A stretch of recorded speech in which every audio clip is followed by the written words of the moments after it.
Alright, good morning champions and welcome again sa ating video, sa ating lesson para sa linggong ito. So ang lesson natin is about cube o binomial. Makikita yan sa page 164 ng inyong book. At yung unang video o lesson nating pag-aaralan is about the cube of a binomial. Sa previous video natin, napag-aralan natin yung square of binomial. So this time is cube of a binomial naman. So, pag sinabing cube of a binomial, pag sinabi natin cube, like for example this one, it means tatlong beses natin i-multiply yung base sa sarili niya. So, that will give us 3 times 3, will give us 9 times 3, so that will give us 27. Now, kung we're going to apply that concept dun sa cube of a binomial, if I have x plus y, cube or cube of the sum of x and y, that will give us tatlong beses na multiplication. X plus y times x plus y times x plus y. Okay? So, ito ay square of binomial. Can be written as x plus y square times x plus y. Eh, napag-aralan natin yung square of binomial. Ang ginagawa natin, i-square lang natin to. So, x square, then 2 times x times y, yung shortcut na tinuro natin nakaraan. So, that will give us 2xy. And then, square natin yung last term, that's y square times x plus y. Okay? So, ang next na gagawin natin is i-distribute natin yung x. Multiply natin kay x square, kay 2xy, kay y square. So, x times x square will give us x cube plus x times 2xy that will give us 2x square y plus x times y square will give us x y square plus si y naman i-distribute natin doon kung paano yung ginawa natin kay x. Okay? So, y times x square will give us x square y plus y times 2xy will give us 2x y square. And then y times y square will give us y cube. Tapos, pag samasamahin na natin yung mga like term. So, ito, wala namang kapareho yan. Kopyahin lang natin. So, will give us x cube. Plus, ito, same with this one. So, 2 plus 1 here, that will give us 3x square y. Plus, eto, ang kapareho niya is this one. So, that will give us 3x y square. Plus, yung last term, we have y cube. Now, yung pattern na to, yan yung gagamitin natin sa pag-cube ng binomial. Okay? So, gamit tayo ng example para mas maintindihan natin. Alright, so that's the pattern that we're going to use. Now, this time, gamit tayo ng example para mas makita natin yung kanyang pattern. So, the example is 2x minus 3. So, 2x minus 3 cube. Okay? So, following that pattern, this is our x, this is our y. Kapag minus yung operation dito, ito ay magiging minus and yung dulo. Okay? So, una is x cube. So, our x is 2x. So, 2x. Tapos may cube. Okay? From here. Plus, minus, since the operation is minus. 3. Saan galing si 3? 3 is constant doon. Times x square. Ano yung x natin? 2x.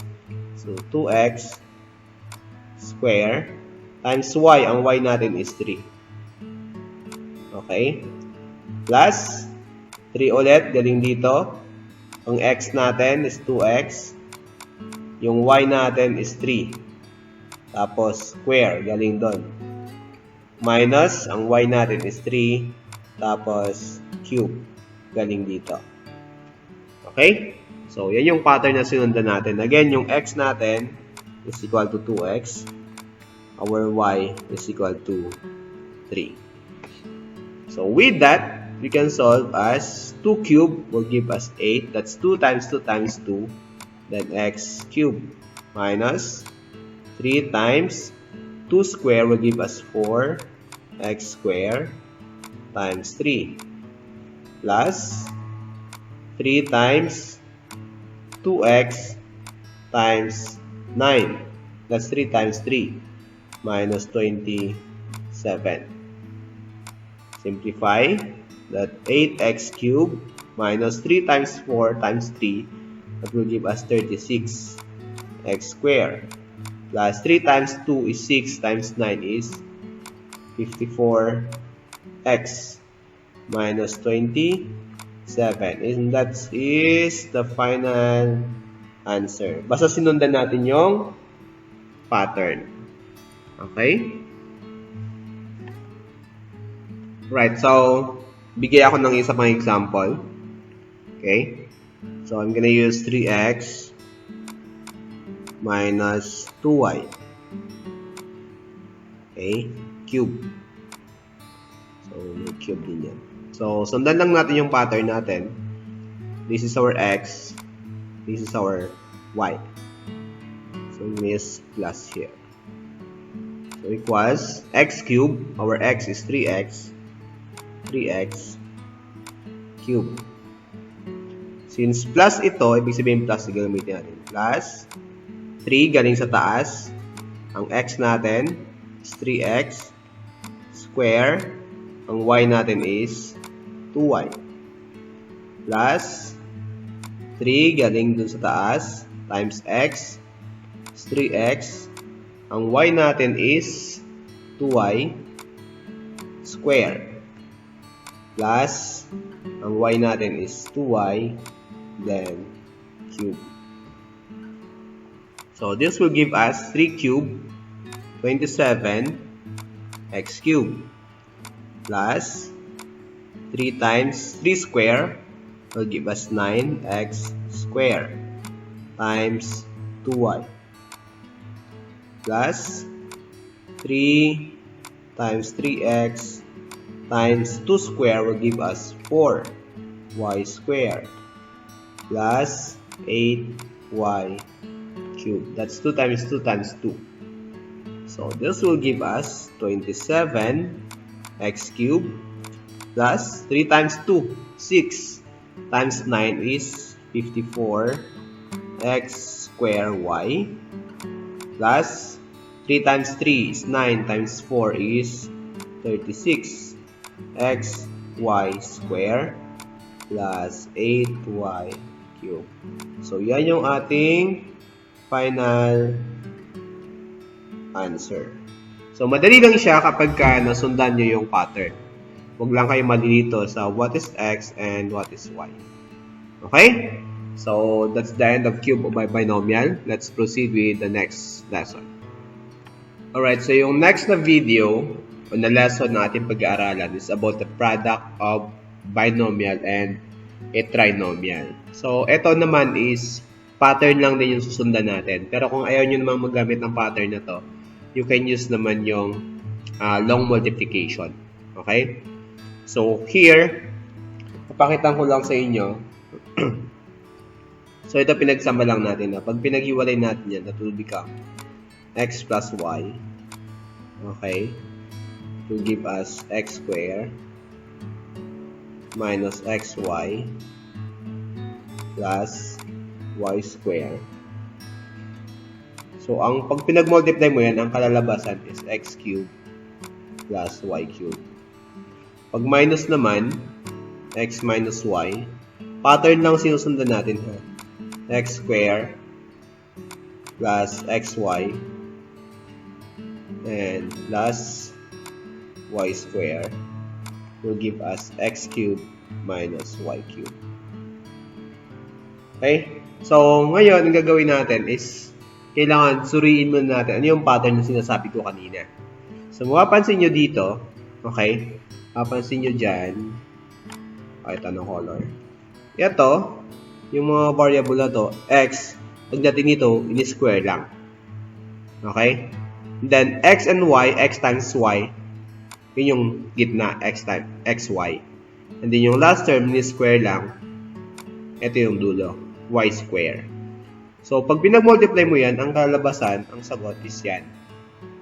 Okay? So, tingnan natin yung example para mas makita natin. If I have 3x minus 7 times 9x square, so minus yan, minus 21x. Sorry, this is 21x plus yung y natin is 49. Okay? So, tingnan natin kung nasa pattern. So, 3x, pag in-square natin, meron kang 9x square. Tama. So, 3 times 7 is 21. So, meron tayong 21x. And then, in-square natin yung 7, meron tayong 49. So, yan, pag pinag-multiply natin, ang magiging sagot daw niyan is ang magiging sagot niyan is ganito lang. Pag yan yung pattern. So, 3x, cube lang natin.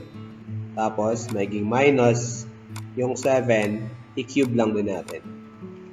So, that will give us 27x cube minus 343. Hindi na tayo